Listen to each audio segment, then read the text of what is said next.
against Veno, and you just level 2, and you just tell your carry, hey, like, walk at that guy. And the Poison Sting effectively doesn't do damage. You know, you're just healing through it. It's just something to consider, because you were talking about the Enchantress, another reason why they did ban that out. Yeah. Venomancer and Spirit Breaker can be a little bit difficult to deal on that offlane for almost any hero, though, right? It's difficult. They have what? They have TB still in the pool, but you're playing versus Warlock. Do you think that's a big issue for them? Because TB could possibly crush Venomancer or Naga even. Yeah, that's why I'm thinking if you just pick a sustain hero and then the guy that's supposed to just click him, like the Terrorblade, maybe a PL Naga, that like PL came to mind too, even though he's not that great of a hero in my opinion. He's very good against Veno and Spirit Breaker specifically. But none of these heroes can really do what they want to do, like in terms of man up against the Spirit Breaker and maybe chase the Veno out, because they're just going to be taking a bunch of damage. So that's why that heal is so important. What are you giggling about over there, Slack? Nothing. He hears voices, man. He starts giggling sometimes. I think what I I'm realized. possessed by a ghost of a person with schizophrenia. That explains a lot. Oddly enough. Nah, I just like hearing you guys talk. Coddle. What do you guys Not say? at all what I said. Team fight. That's what that is. We did mention him, but not really in this scenario, and we didn't. Yeah, we mentioned him in the offlane duo that was like 3 years ago. We didn't predict also this Kotl to be picked here, but here it comes. Maybe they'll have some combo on the safe lane with Chakra Magic as well. What goes well with Chakra that also gets empowered? She just went to TB. It's good versus Veno, that's it. This one was a little bit easier to call, but like... It's like, yeah, it seems obvious in that regard, but I don't know, man. Terrorblade, interestingly enough, they don't deal with the Ember yet. Like, Terrorblade's really not that great versus Ember. They have a ton of team fight on NaVi, and they don't really have any real stuns on EG. That's like my issue right now. So you already have this Ember hero that you're going to have to pick some lockdown for. And then NaVi gets the overall last pick for another hero that you potentially have to factor in. Morphling would have been a good one. And hopefully, I'm just worried that these two bans aren't enough to cover this. Okay, you do have Lift, right? You have Lift, you have Disco Ball from Kotl, and you have RP. I'm talking about like early mid-game where Lift is level 1. Yeah, that can be problematic. That's like definitely. first 12 minutes, right? Like Ember's just going to be running around, Spearbreaker's running around. I like the fact that NaVi is drafting these high mobility heroes that can play with very low cooldowns together with Warlock that cannot. Yeah. So they're actually supplementing in that area. So they don't just get locked down in this one big team fight, and after that they have to be AFK for 2 minutes. This is so far a pretty decent draft. I want to see an Arc Warden ban, assuming NaVi can actually play it. I'm not 100% sure. Crystallized plays that hero. I like a Legion type hero for EG. I wouldn't mind if they just put Mag mid and go for just a strong laner in the offlane. Like, I don't want to say Mag's weak, but there's a lot of carries that do pretty much free farm against him. But you could, yeah, I agree completely. I think that's all their lineup's really lacking for EG. I don't think you're going to win fights fast here. Yeah, Arc Warden banned out. Yeah, so I don't think Crystallize picks it, though. I don't think he plays it way too much. I need to check later, but he's more of a, he's a normal guy. He's the opposite of Ace, put them together. Exactly. And you have, there's like a certain mentality for a carry player that plays cheese heroes and certain that just plays the normal ones. I wonder, if there's a genetic trait in there somewhere if we dove into it's the about chromosomes. upbringing, I would say. Oh, Maybe. you think it's nurture over nature, huh? Cool. Yeah, never been there, I'm sure. Yeah, we should do an experiment. Get some, those stupid threads that always pop up. I'm working on my master thesis. Please fill out this 10-page questionnaire. We'll do it at NXTI. We'll have them do a psych analysis. That'll be fun. I'm genuinely excited about this. I'm genuinely excited. I love... You would never do such a thing, right? Like Me? make us fill up some papers. Me? No. Take notes on everyone's psychological ideations and take advantage of them? Not me. Okay, I love what NaVi have banned out, the Void Spirit, because what EG really lacks here is a hero that gets behind the enemy lines here. You need to get on top of the Veno or on top of the Warlock early on in these fights and eliminate them. That's pretty much your game plan in these team fights. Whenever a team is facing Warlock, you have only one job. Don't fight if he has Rock, or if he does, try and eliminate him first. The funny thing is, for me, I would personally, being like an offlane player now, I would prefer to play a lineup where it says, dare you to come at our Terrorblade right now. Like we have Coddle to counter initiate, we have Mag counter initiate. If we just pick some sustained, there you go. Like that's good. I actually like that approach. I thought of Legion from the off lane, but Kunkka kind of does that from the mid lane. Looks like EG is, instead of saying we're gonna fight into you, it just says, okay, yeah, you have a ton of damage and stuff, but like try to just kill this Terrorblade as he's killing all your buildings. That their entire lineup's about enabling this Terrorblade to stand still and hit things. So he's gonna need a Satanic at some point. And I love this Drow pick. I love it. Punishes Mag in lane, shreds Terrorblade's armor. You saw it earlier. You literally talked about Warlock Drow. Yeah, against Mag. It's really strong. We have seen it before as well. And the same thing that deals with Warlock usually deals with Drow. These high reach heroes that can get on top of her. And when you look at EG, they don't have anything like that in this draft. And the odds, they're not really in Navi's favor, but they are lower a little bit at least. I have to, say that it is a lot more even than what we saw from the last one. And guys, I mean, so many times that we see Drow, the number one question is, who is there to get to her? Everyone hides that Drow in the back, and do you think EG has anything that can really pierce this front line to be able to do that to Drow? I actually don't. I think the Morphling ban might have been a mistake, because Drow Arc Warden are both like this, while Morphling actually has to be in the fray to do damage. So if they're going to play the whole tankiness, let our Terrorblade be the be-all, end-all man raid boss guy in front. The big win condition, right? Yes.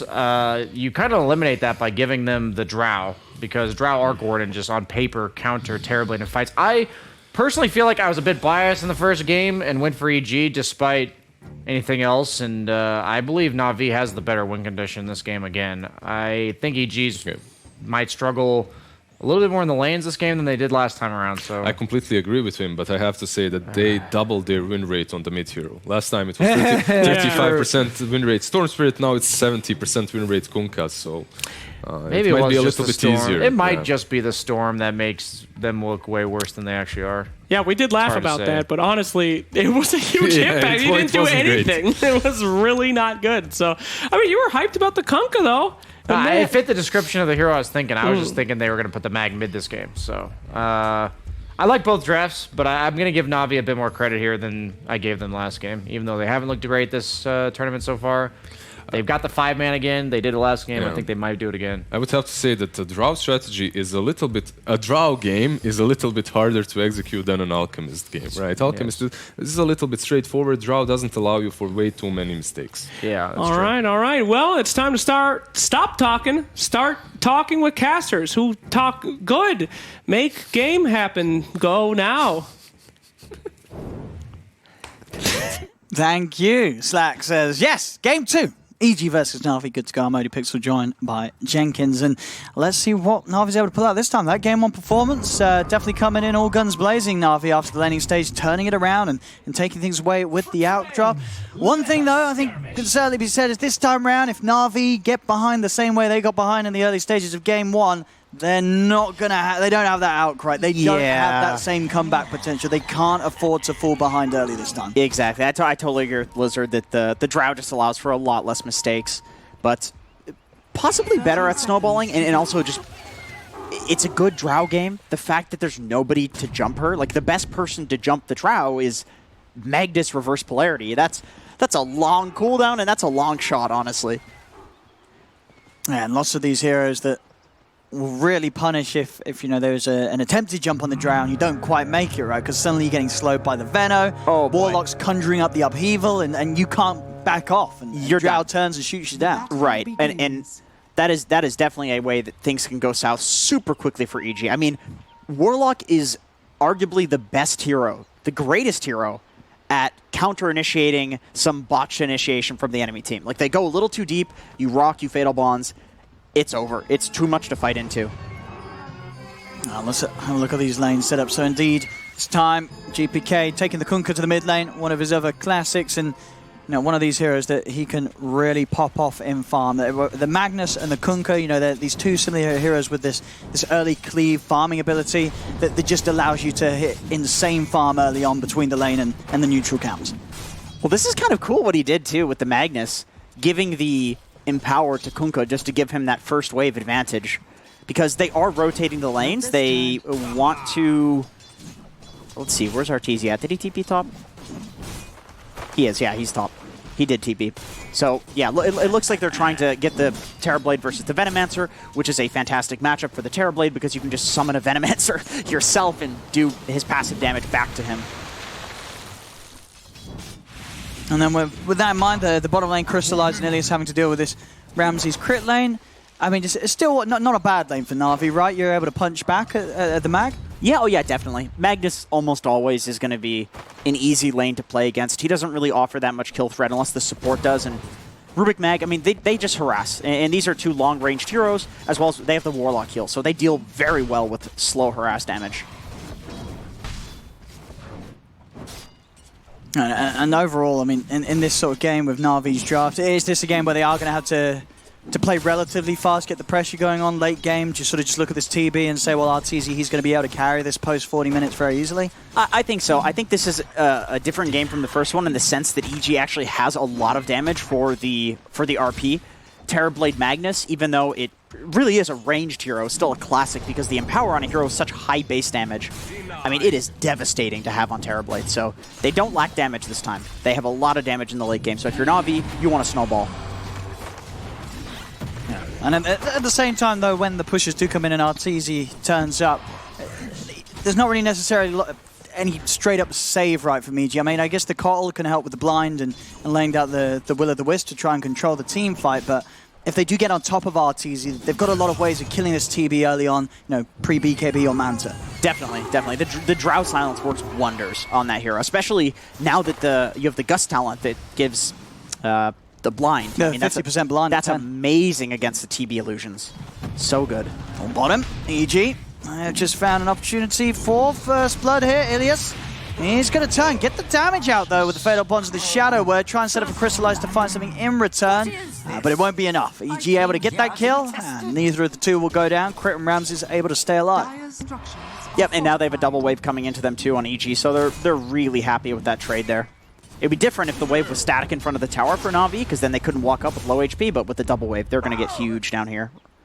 In the mid lane, we're seeing GPK start to take the lead, 18-for-8 against Youngji's 12-for-3, and I guess this is expected, right? Not a lot you can do as the Ember against the Tidebringer harass, and Kunkka's always able to control the wave and set it up for leaves to get the CS. Exactly. Any of these physical damage heroes just do really well against Ember mid. Like, we've seen Trolls beat Ember, Kunkka's, it's just...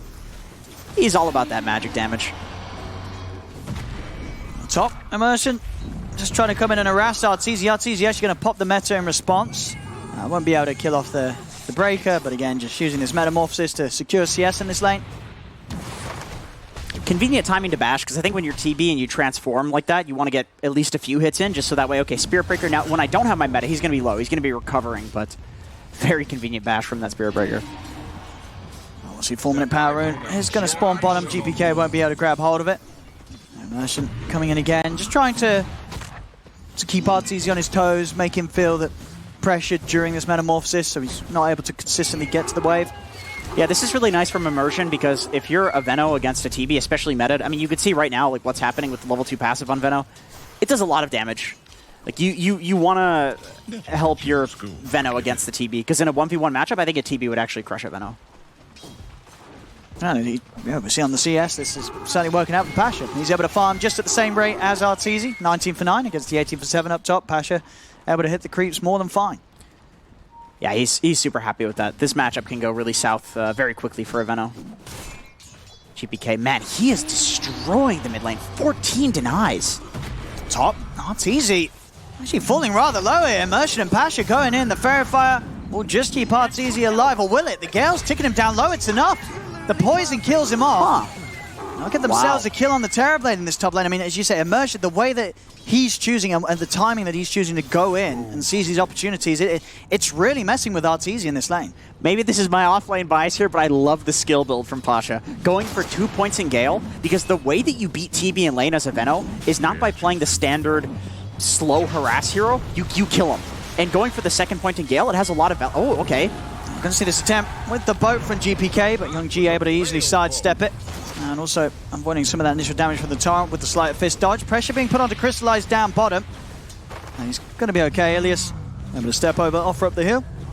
And farm-wise down in Crystallize, he's doing just fine. 23 and 10 against Ramses here. Getting a few denies in the lane. Ramses still able to farm, but not at the pace that Crystallize is. It's a solid start across the board for all three cores of Na'Vi. EG tried to punish there that creep can't pull. Drow is a hero that's notorious for being absolutely abysmal at farming under tower. So a lot of pro players know that, and they say, okay, well, let's punish this. Like, this can't happen. But they couldn't hit the skewer. It was just a little off the mark. There we go. Looking for another charge, but Fly able to blast him back, put a stop to that one. Which is going to be the case if Immersion isn't able to work his way around the Keeper of the Light somehow. Fly can stay in this position and stop him from closing the gap on Arteezy. Just able to TP out. This is the problem with the Warlock draw lane. Punishable in that sense, but they're not pressuring. Crystallize is farming. He's happy with life right now. He just keeps getting free waves under tower. And in this sort of game where things are looking to be a lot closer than they were in game one after the lanes, you know, obviously EG taking an early lead in that game one, will we see Ramses go for an alternate build, or do you think he does still go for the Met Greaves first for the team this match? I think you're right that he will probably go for an alternate build. Okay, GPK with the rotation. So they've got this setup. Ramses charging in. The Shadow Word starting to heal Crystallize up. Crystallize will turn with the multi-shot. Ramses coming in with the two-man skewer. The X-Mal actually helping Crystallize here as it separates him from Ramses. GPK tries to TP out underneath the tab, and Immersion's able to get him with the charges. GPK will go down. Young G joining as well. The chase will be there on towards Ramses, closing in with the Remnant. He's able to land the chains. NaVi responding perfectly to EG's attempt to dive on that bottom as they kill off both GPK and Ramses with their quick response. Man, they just totally underestimated the power of that Warlock heal. Even with all the spells landing there, it's not enough damage. Oh, Pasha, he just pops the ult. This is going to be a lot of damage. Arteezy immediately has to TP back to base. So pushing him out of this lane as well, Pasha, as Pasha will be able to continue, as we've seen already, to just farm very nicely. As you said, in a lane matchup that can go pretty rough for Veno against the TB. Those early few plays from Immersion really open this up to be a great place for Pasha to be. Yeah, and he's also making extremely good choices. I know it looks kind of silly when you see, oh, okay, I think you're dead for that, crit. He got the rune, but they'll take his life. The kill here for Young G. We saw what Young G was able to do in the last game as Ember. He really popped off. And this time around, arguably having a better beginning here. 2 early kills for the Ember. Yeah, taking away that DD rune, you could argue that like this is a really solid timing for Na'Vi. They look really strong on all of the lanes, and if he takes that DD and he does go to one of the 2 side lanes, I think they take a tower. So honestly, if you're crit, you're probably like, yeah, you know what, that's fine. Like, that's a pretty devastating rune for him to get, especially after last game. And we'll see how the state of the game is now for Arteezy. He's just going to go to the jungle, and understandable, right? If you're this Terra Blade, you're not trying to hit creeps on the top lane against this Veno anymore. Yeah, it makes sense. And even trying to send your illusions into the lane, when the Veno has the levels like this, he can just Gale the illusions, he can just passive them down, and you always have to be so worried about the Spirit Breaker charging in and killing you. Honestly, they play this top lane so well for Na'Vi. Like, this is not supposed to be a winning lane, but they made it work. Immersion hovering around here as the creep wave starts to get pushed in top. See if they want to go for any aggression onto Fly between the 2 of them. They certainly do. Charge in straight away from Immersion, the poison. Yeah, getting hit onto Fly. Fly's going to try and run. Immersion will juke out the final blast. They just continue to play with Fly in the trees. Fly will live, but he'll be held back here for a moment. He's got his tranquils. He can heal up. Just holding the tower, trying to keep it alive for as long as possible. You know it's eventually going to fall versus a Veno, but if you can delay that for a little while, it means he's not going to snowball on you. See the setup here around the 10-minute bounty rune. For EG try and step forward. Na'Vi are going to be ready to fight. The charge on Ramses, giving them the vision. Ramses heads in. They're going to be there straight away with the surprise of the 4 and jump in. The chains into the silence. The trap was set there by Na'Vi as they catch and kill Ramses. I get why they're playing GBK and Ramses together down here, because both of this, like, you have Fly up here who's holding the top lane, so he's distracted. Arteezy obviously is farming, and then Crit is trying to get levels. His game has been going not so great, so he's trying to get his level 6. And now he has it, so he steals something. Now he can group up with his team, but for that 10-minute bounty rune, he wasn't there. He was level 5. And how's this for a Rubik game? Any sort of, like, what sort of top of the list that Crit's going to be looking out for this match? In terms of steals, is that much available? Course, you know, Warlock ulti is always great. The Veno wards, that's a big, actually, counter to the Venomancer. Like, this is a hard Veno game. TB's a good lane counter, and Rubik's a good game counter, because for some reason, he gets the passive on the wards as well. Just whatever Veno's level on the passive is. So you steal that spell, and you're technically getting 2 spells to some degree. Well, that smoke's up from both sides. Flying GPK, trying to look for a catch down bottom. At the moment, Drow is around, but you can see he seems to be aware that something's going on. Crystallizes. He's sticking to the jungle. At the same time, NaVi smoke from Ilias and Youngji also looks to be unlikely to find anything. They're trying to find this Terrorblade, but RTZ has already headed over to the triangle and will not be caught out by this movement. So both carries farming in very sensible positions. It's so funny to see that mirrored. Like, you don't often see that where the exact same thing is happening, and then both carries don't get caught because both carries sniff it out. Usually one of them dies. EG, though, and this pressure will start to look to find this tier 1 town. Of course, top lane, the tier 1 already being taken by that constant pressure from Pasha and the Plague Wards. Yeah, I think if you're EG, you're totally okay with making that trade because you know there's a Venomancer on the enemy team. One of the absolute best heroes, if not the best currently, at holding a tower. So if he takes your tower and then he just sits in his tier 1 safe lane, you never take it, and they just outfarm you. They'll have a 5k goldie by 15 minutes. Around the room, Immersion is going to grab that Invis. Youngji starting to make moves onto Crit. The boat coming out after telekinesis, but Youngji's quick to dodge. Has a defensive remnant as he jumps back towards the mid. So he's out of there. I mean, 5-1 at the moment. Still less than 1k difference between the teams. Is there still pressure on NaVi with this squad to continue to just look for a little bit more? Like, is it good enough to come out at this laning stage even against a Terrorblade farming away?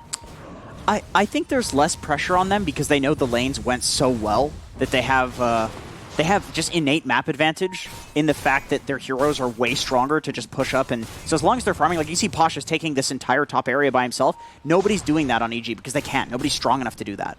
So you do have that advantage, but that doesn't last forever. You have to go kill RTZ. NaVi, they're on the hunt. They've found RTZ. They're straight in with the charge. There's the follow-up with the jump forward from Youngji and the Remnant. They find the catch thereafter. A quick move into that triangle as they know that that's the safe place that RTZ's been sticking to for the past 3 minutes, and they're able to invade and kill him off. They're even going to switch over towards mid, see if they can find something else. GPK will turn, catch Youngji in the torrent, but the offering's going to be dropped down. Will-O-Wisp front fly will be used to try and create this area that NaVi struggle to fight in. They'll turn, they'll kill off the Will-O-Wisp. It's gone, it's out of the fight. Ramsey is still trying to lead forward, Chains catching onto him and Fly. Won't be able to find any kills from this NaVi. They will start putting pressure onto this tier 1 mid, EG. What can they do to push NaVi away? They're cleaning out the creep wave. And NaVi coming in with a heavy push with the presence of Pasha's Veno. Bonds out again. Did catch a fair few of them, in fact, here. Got the 3 of them. As charging onto Ramses. Ramses goes for the RP. Onto the Spirit Breaker alone. Will secure the kill. But the Nova's out, as well as the Gust. They'll turn into GPK. They're punching in with a Fatal Bond. CG, they're falling low. They're going to lose GPK. The deep remnant from Youngji as he's able to snipe out the Magnus. Chains onto Fly. Youngji setting up for these kills past the tower. As Crypt, he's trying to run, but it's another cleanup from NaVi. They turn it over towards Fly. They'll claim another. RTZ turns up, but he's too late. He can't push NaVi away from saving the rest of his team. 4 dead on EG. As NaVi, they're just diving tier 2s. Man, that Veno Fatal Bonds combo does so much damage. And one thing that you cannot underrate in this game is that Boat comes out. What if there are Veno spells on you? It wears off. And look at it, they're charging in on RTZ. They see him. RTZ's going to need some help. They're respawning back into the game, EG, so we'll see if some TPs do come over. Immersion, just with a bit of a bait onto RTZ, and they're going to play it safe here. Youngji doesn't want to commit any further, knowing that the respawns are there from EG. And again, we saw that in that last fight, Youngji just reading the perfect opportunities to jump in, get these kills on the back lines. I mean, he's 5-0-3. Last game, he had an insane Ember performance, and this game looks to be the start of another. Yeah, he's very good at this hero. It's one of those times where if you lose to it twice in a row, you just never let the guy get the hero again. A lot of people are good at Ember, but maybe not so much Void Spirit, and you'd really rather play against one or the other. A lot of these specialty mid players, and man, Ember is definitely his specialty. Yeah, and the thing is as well, when you look at what he's playing against, it doesn't necessarily look like a super easy Ember game, right? Does it? Or does it? No, it's the lane is hard versus Kunkka.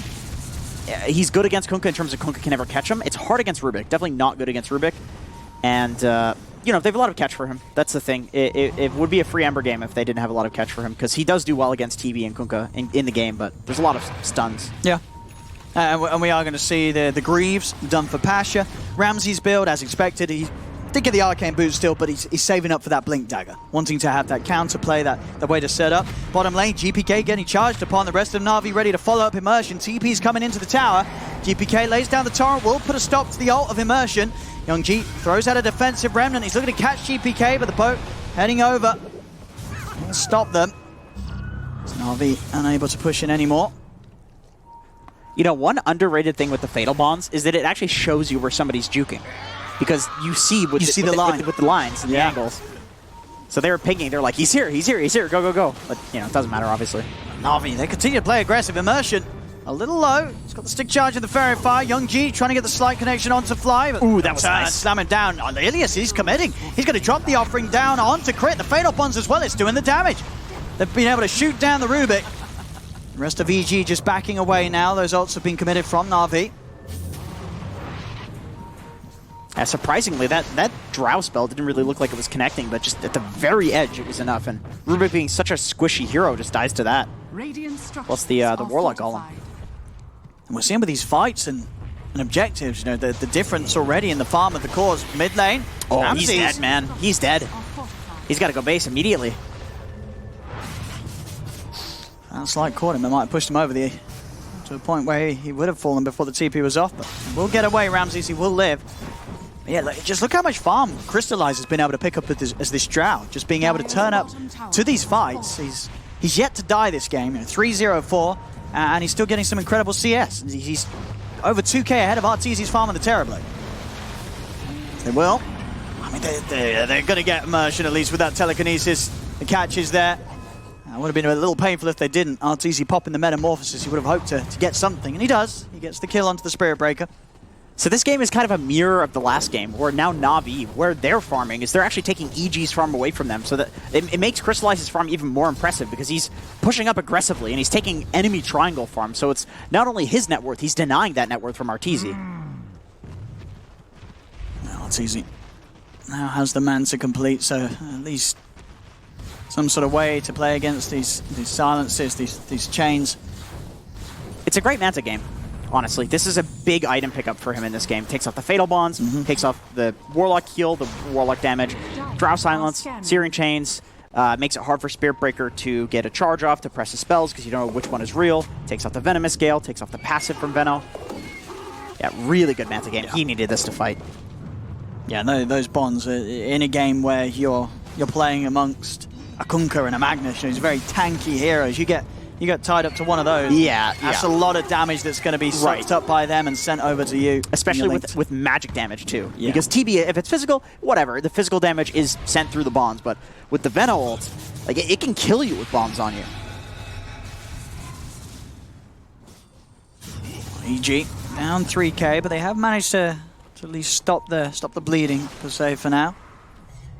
3k has sort of held its own. Arteezy, we saw with the Manta, is continuing to find spaces to farm. That they're doing everything they can to make sure that this Terrorblade is a very hard target for Na'Vi to jump.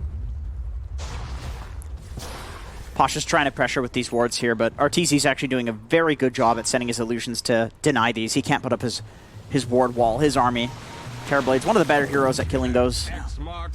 I like the build here as well from Young G this game. Maelstrom straight into the Shiva's Guard, getting this armor early on, and of course the active's going to be very nice against the illusions in the team fight. Regen reduction too against TB, who's definitely going to build some sort of lifesteal eventually. And he probably already has it, but he'll eventually build a Satanic. They're up the smoke, Na'Vi. EG looking for a catch.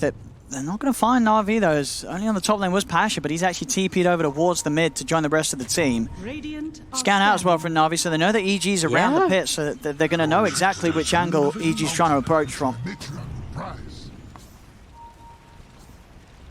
But they saw that it went green. It would have been very inconvenient for Na'Vi if it stayed red for the duration of the scan and they were just kind of walking by the Roche pit. They know they're not roshing, so they don't have to go check. So very convenient scan timing there.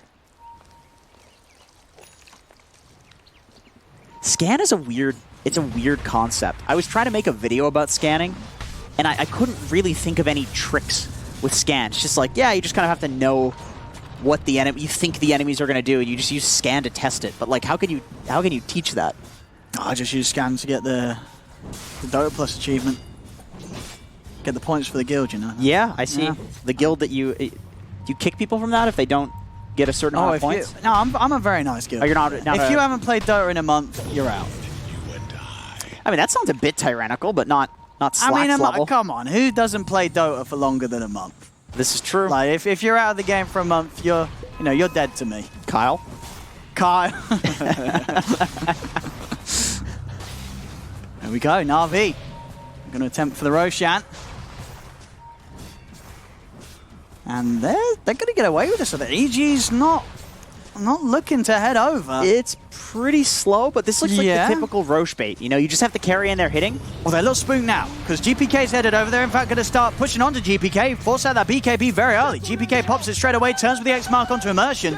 Doesn't blow any more of the combo onto the Spirit Breaker, though. So now NaVi will be pushed to the side of Roche. And NaVi there, not too unhappy to take a fight on the side. Oh, nice combo. Youngji still able to jump out for an Immersion. He's just charging on his crit. His crit's low. Ult comes out for an Immersion. They're taking out the Ruby. NaVi now at 5 versus 4. Now he can look to either go back into Roche or try and hunt down more kills with the number of advantage they have there. Yep, they're just going to head straight back to the pit, and Crystallize is going to look to finish this. And EG, a member down, they've retreated entirely. They have no interest of being anywhere near the pit. This is going to be a free Roshan Aegis for NaVi here at 22 minutes. I love this play from NaVi. This is a Team Secret Classic where you basically just throw the carry into the pit. The scan is obviously going to come up from EG, or there's some sort of vision, so they know that you're in Roche, they have to go fight, and you just send the carry in and say, okay, let's fight then. And the worst thing you can do is send everybody into the pit, so you basically just use Roche as a method to bait the enemy team to fight you. And it worked, and then they get Roche for free afterwards. And one of these games as well where, in terms of farm, we're seeing Ramses in particular really starting to fall behind. I mean, he sort of got the mech, and yeah, he's even itemizing for it with the Midas. He knows that it just hasn't been opportunities for him to hit creeps. He's opted to just stick with the team and just making sure that GPK and RTZ are constantly empowered. As at the end of the day, those are going to be the heroes, RTZ in particular, that's going to be able to take this team on the shoulders and carry it. It is this Terrorblade, it is this big late game hero that can play 4 Protect 1 style. Yeah, I can understand the no blink. You're playing into a Veno, Spirit Breaker disrupting, Fatal Bonds. Like, there's a lot to cancel a Blink Dagger. And like you said, it's a Terrorblade. This is not a melee hero who's going to run in and cleave. The RP is not that important. It's really just about getting the Empower off on your guys. Your team will go in and start the fight for you. Then maybe you can hit a good RP by just walking in. I mean, eventually he wants to get it, but I can totally understand going for this build this game. Midas, maybe it's a little questionable, but... I mean, it's, I think they're saying, this game's going to go late, right, if things go to plan for EG. And, this game, I mean, what's sort of the match nowadays? How many minutes needs to pass for Midas to sort of be worth picking up? Oh, man, a long time. It's like 18 minutes or something like that. That's not too bad. I mean, but it just pays for itself. I mean, the thing is, though, it's really about the XP. Sure, the levels. He wants to get to those later talents, maybe get the Skewer talent, the Empower talent, of course, at 25, higher levels in RP. It's not bad. I think it's like what you said. It's basically they think the game's going to go late. They think they're going to play to basically stall the game. So it's like, well, for stalling, do I need a blink? Because we're not going to be looking to take that many fights unless they're really good. No, exactly. Yeah. Like, you can see, they're just TPing away. Like, they don't want to fight this. They're just stalling. And you can see with the Kunkka's build as well, GPK, he's just building to set up the team fights and make space for RTZ to hit people. BKB straight into the Ags. Yeah. Get that Torrent Storm online. You are going to have that massive AoE control all over the place. You get hit by a straight Torrent. Terrorblade starts to punch into you with the Meta and the Skadi. RTZ is going to be able to find those cleanup kills. Yeah, that's one of those really... I don't think people really understand the strength of Torrent Storm yet. And I'm not saying it's good, I'm not saying it's bad. I'm saying I don't think people understand how good it is, because you don't see it that often. There we go. A bit of a setup here as Immersion comes crashing across with the charge. Just a bit of a poke, and EG, they are spooked. I mean, it's as you say, EG, they're just avoiding fights right now. They don't want to try and take anything that the NaVi themselves brings to them, especially whilst Crystallize has the Aegis. They've just got to try and make sure that RTZ can keep on hitting the creeps. Yeah, typical EG fashion, it is RTZ with the entire weight of the world on his shoulders. And the scary thing about this guy, though, is that he has had the weight of the world on his shoulders and he has carried it before. So you cannot let up the pressure. And NaVi has not, they have not been disrespectful at all in this game. Yeah, they're keeping their foot carefully on the pedal. Pressure in onto the tier 2 mid. Crystallize, not with the whole team behind him though, but we'll see if EG can do anything to punish this. Just the three of them is still with a lot of team fight potential. Poison, Nova, and Chaotic offering good to go, and Immersion and Youngji, they're now on their way over. They've got the 5 of them. Telekinesis will quickly put to an end the charge in from Immersion. This tier 2 still getting pressured. EG backing away. It looks like they will just let this one go, respecting Crystallize and his Aegis. Arteezy's on the back line. That's a little far out, but again, just avoiding one another. He considered going in there, but you know, it's Immersion. It's like, this guy kind of wants to get gone on at this point. Do you really want to take the bait? A few too many bait takings when it comes to Immersion this game. Step lively now. Your admiral is on board. NaVi just staying in a position where EG struggling to leave the base. They're going to try and come out. Coming up to the timing where that Aegis will be taken away. The flames. Youngji. He's going to find the change onto the turret. The blast coming out already, so Immersion's still able to make his way over with the charge. They're on top of Flyer. This call is dead. Ramses as well just gets destroyed in the combo. Youngji, he's even going to chase it for more. Chains will be removed by the Manta from Arteezy. The boat comes crashing down. Only catches on to Pasha. 2 quick kills then. You're seeing why EG is trying to do their best to avoid these fights, as NaVi still have just an incredible amount of jump, and even Ramses with that mech. Now he's really falling behind in farm, as we say. You know, this is essentially just a third support on the side of EG, and you feel it when he dies that quickly. Man, that ward, that Radiant ward by the tier 2 Dire, that is the absolute MVP of that fight. They dewarded the high ground, so they're like, all right, there's clearly no ward here. We can just walk up and take this fight. But it's in this really obscure position. It's like down by the secret shop. EG were not expecting that ward. They thought they were scot-free. NaVi with another good hit. 7k lead now, 14-5. Pressure remains on EG.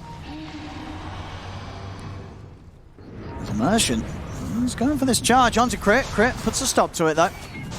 See NaVi just very happy to flaunt their aggression, just showing any signs of EG coming out of the base that NaVi are not afraid to run at them and take a strong fight.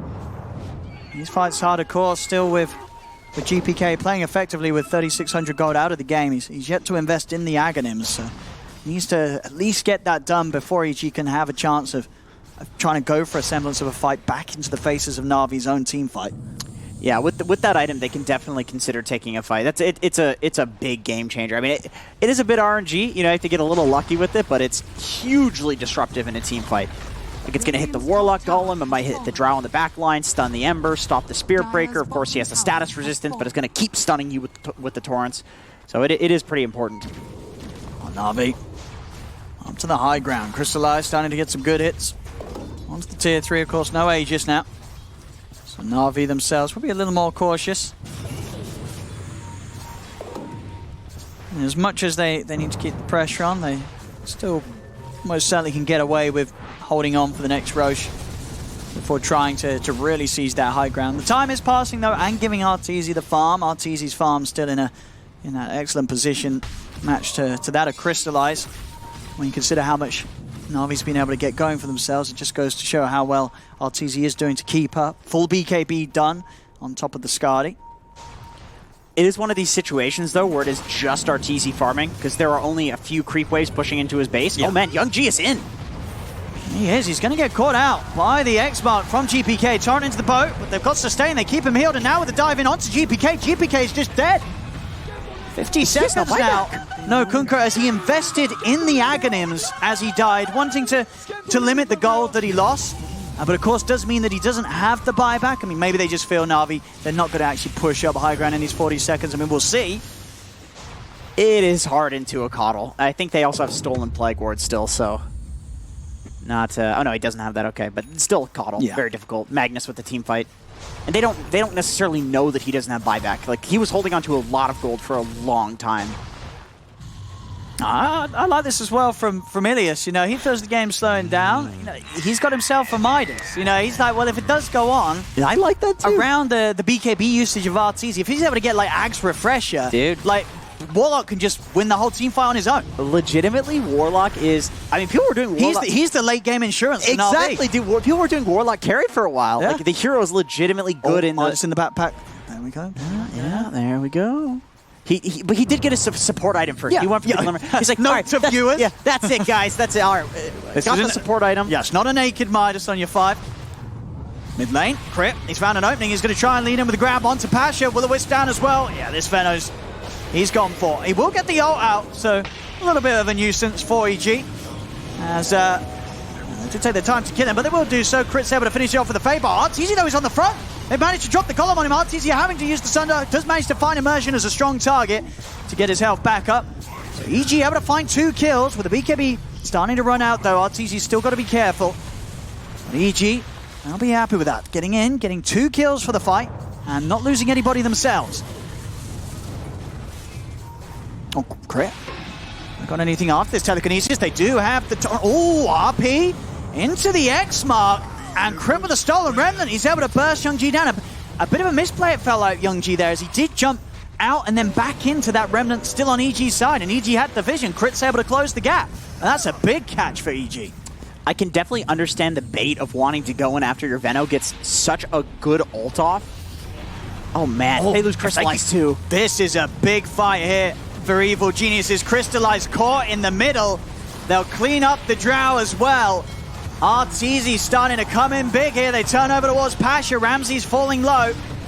Can they keep him alive? No, Immersion. He's charged in on this. He's going to try and get his way out. The Skadi's going to start to slow. Crit jumps in with the grab of the telekinesis. The speed of Immersion will get him away, so he will survive. Ramses does fall, but EG with a strong punch back here in this game. Arteezy getting involved in the action on top of the BKB. Straight away, 2,400 gold picked up after that engagement. Yeah, they are not letting up with the pressure. I mean, I think it's unfortunate Arteezy TP's back. He didn't know it was going to be an early Roche spawn. There's also a DD bot, which they don't have vision of. If they had known that, I think they definitely just immediately go into Roche, and this game looks a lot harder for NaVi. I think they're praising their lucky stars that that EG did not get Roche off of that. Now we'll see if NaVi catch wind of that DD. Yeah, they've got the ward down there already. You have Young G heading over to grab that for the next fight. Oh, Young G gets the DD. Oh, man. That's a lot of damage. Here, Caudle and your Rubik, they are going to melt. I mean, can NaVi just go for Roche? They know that the meta's down. I think so. They should have their Warlock Golem in about 30 seconds or less. They have the Veno ulti still. Can EG contest this without the meta? I mean, they've still got the boat, and of course the Torrent Storm to throw out. A lot of ways they can just sort of pop the 2 of them, try and run in for a steal, but could be a little risky. They're going to try it. Smoke's coming out from EG. They start to head over. Crit just with a bit of a poke. Jumping in and out with the Stolen Remnant. Crystallize is going to continue to commit, though. Taking down this Roche could do so very safely with the Shadow Word Heal and the evasion of the Butterfly. And looks like EG won't be able to interrupt this. So Roche goes into the hands of NaVi. Aegis and Cheese. Immersion actually charging in. Looking for Ramses. Will be safe now by Crit with the telekinesis, but Immersion, he's still able to get in with the ultimate onto Ramses. The chains follow up, allowing Crystallize to punch in to the Magnus. Not only getting Roshan, Aegis, and a Cheese, they kill off Ramses. Man, Arteezy is doing such a great job pushing out this mid lane with the illusions, though. I think if that happens and the creep wave is in your base, you possibly get racks there. At the very least, they're going to get a lot of damage done on that tier 3. Yeah, Arteezy's, as you say, the way that he can control the waves is going to be a definite challenge that Navi's got to deal with. Navi also having to deal with the MKB now on this Terrorblade. So Arteezy, if they can create this area, this space for him to stand his ground and fight with the meta, he will tear through Navi's heroes. Yeah, he's looking pretty scary, man. He is looking spooky. It's feeling like one of those Arteezy 1v5 games. I hate to say it, but that's just my gut feeling, having watched this happen time and time again. But then again, a lot of Arteezy games feel like that. And sometimes it just doesn't happen. Dude, Mercy, this guy's crazy. He sees a chance to go, and he's just charging straight over the map. He's looking for Fly. Dude, if he gets a solo kill, are you kidding me? There was like 4 heroes up here at the start from EG. They're all bailing. They're terrified of this space cow. There's Immersion. Second charge will get put to a stop, but he's just in the faces of EG. They will manage to get away, but I mean, Immersion he's scared 4 of them off alone. Fly? He's still around. Looks like Immersion won't come hunting any further. Yeah, you show on the map an immersion, he's going straight for you. I love this diving and 1v5ing and just total crazy nonsensical Dota meta that's shaping up. Like this Spirit Breaker, Clockwork going in, Embers going in. Like the way everybody is breaking these late game strats is by just playing insanely aggressive. And it's so much fun to watch. And this game as well, still in a rather tense position. Sure, EG are down 8k, but they have this Arteezy Terrorblade. NaVi unable to get the jump on Arteezy in these fights, and he's able to live through the initial burst and avoid the big team fight ultimates. He's going to be quite the issue to deal with for NaVi. Yeah, it's hard to kill him. They need a lot of damage and lockdown. Oh, Crystallize. What's he doing here? What's he doing here? I mean, he's got the Aegis. Maybe it's a bit of a bait. Can NaVi fight back in with the second life of the Drow? They're going to drop the Chaotic Offering onto GPK and Ramsey. Ramsey just commits with the RP though. They caught Crystallize. Now Arteezy is just able to stand up on the high ground, punching into them. It's 3 dead on NaVi. There'll be a buyback from Crystallize, but a buyback for what? That was a bit of a rage buyback, right? That was just instantly bam. Is there any reason for instantly hitting that buyback button if you're the Drow? I have no idea. They can't turn the fight around. 2 other heroes have died. I mean, he did get caught out there, so maybe just a bit of frustration from Crystallize, but that buyback, that's a huge waste. I gotta say, I can't believe I'm saying this, but Arteezy was on the cliff, and that was actually the best possible thing for him. That was such good positioning. They could not kill him. They couldn't get to him. He was a turret. And now Navi's got to be careful. I mean, EG's pushing in, and no buyback on the Drow. If Crystallize dies, it's game's in an incredibly rough position for NaVi after holding the lead. But this time round, and as you pointed out earlier, a bit of a reflection of game 1. It's EG keeping their cool whilst down as a team, gathering around this one big old carry, Arteezy's Terrorblade, and really starting to turn this game around. Yeah, this is shaping up to be another one of those 1v5 games, you know? I hate to be like the gut feeling instinct guy, but I've watched a lot of Arteezy, being a big NA Dota fan, and he's looking in his element in this game. Let's just say that. Like, he's got this game firmly on his shoulders. But we'll see. Crystallize definitely gave them a big win condition by buying back there. It's so obvious what you need to do in the next fight. You just kill Crystallize. That's it, and you win. They can do that. I mean, we saw twice there in that fight. Any sort of stun onto the Drow. Yeah, he was way out there. It's almost like I want to call the buyback not necessarily rage. Okay. But almost like making up for the fact that he got caught out. It's like, guys, we can still fight. We can still take it. Almost like an anxiety sort of situation. The classic, what do you mean? I didn't die. I'm alive. Yeah, exactly. Just ignore that buyback icon. It wasn't me. That's a glitch. Misclicked. Carry players, man. Ooh, really finding Pasha. Pasha's away. Artsy, he's got a full Daedalus. This man, he hurts. Yeah, that's a lot. He is ready to carry big time. MKB Daedalus Terrorblade. That's a Monkaress or a Monka W, whatever the viewers are chatting nowadays. You're scared of this man. He's terrifying. And now the lead in for Crit.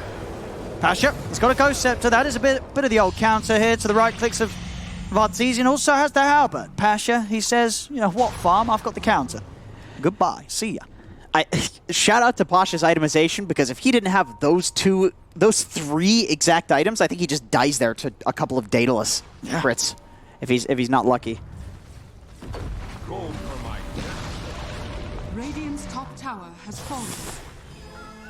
Okay. The leveler as well on Arteezy. That is, that's a terrifying one. This base of NaVi in a precarious position.